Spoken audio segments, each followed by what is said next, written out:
Ever found yourself wondering if that delicious restaurant gift card can actually pay for your Doordash order? Let's dive into the world of Doordash and restaurant gift cards to find out. The short answer is generally no, you can't directly apply a restaurant's specific gift card to a Doordash order through the app itself.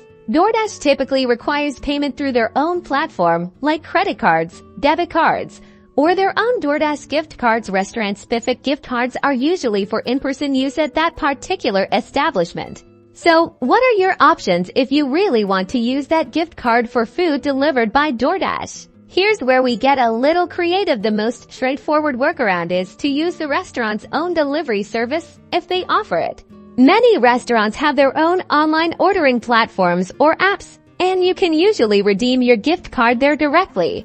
Alternatively, you could consider using your restaurant gift card to purchase Doordash gift cards, but this is often not directly supported either and can be complicated. It's important to check both the restaurant's and Doordash's terms and conditions, as policies can change and some localized promotions might exist, but direct application is rare. So, while you can't plug your restaurant gift card into Doordash's payment system, planning ahead and utilizing the restaurant's own delivery can be your best bet to enjoy those savings. Ultimately, maximizing your dining options and savings often means checking the restaurant's direct ordering channels first.